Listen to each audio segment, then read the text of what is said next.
I think there's a role for both a bottom-up approach, sort of the grassroots, and I think there are certain policies that are just going to work better if they come from a top-down.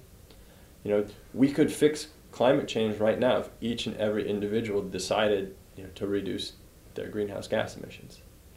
The problem is with something bottom-up like that is it matters whether your neighbor is regulated as well. So things like a carbon tax, or placing limits on greenhouse gas emissions, and creating a cap and trade system. That's got to be from the top down.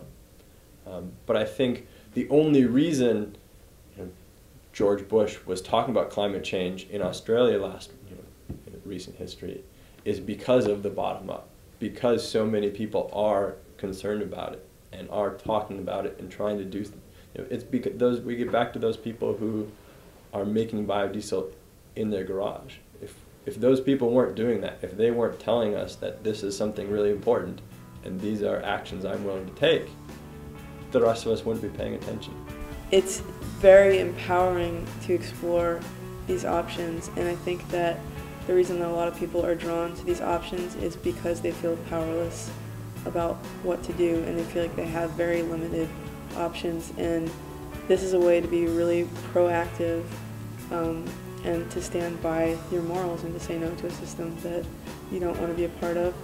I think that what we're really working to do is to create like a local fuel economy, because creating a community around alternative fuels and around that infrastructure is going to be more feasible on a small scale. What we're setting up here for the future is a community scale collection and distribution center. So people who have converted cars will be able to come here and we'll have a pump with filtered oil, and we'll be the ones collecting from the restaurants and processing.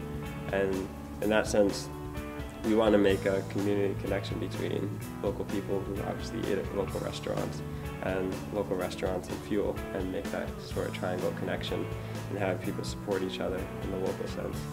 They're the people who show us that it can be done. And it's amazing. Those are the people who, it might make economic sense for them to do it, they might be saving money, but more than that, they're gaining some other value by doing it. They really value what they're doing. And so even for those of us who would only do it if it made economic sense, they value other things like just being creative people, or being independent, or really are worried about things like climate change, or worried about where their fossil fuel dollars go.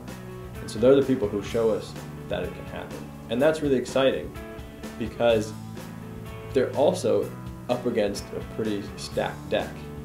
Overall, it's not going to be like an overnight change, but if one system gets set up and is replicated elsewhere, they will make each small community sustainable, which I feel is like an ideal goal.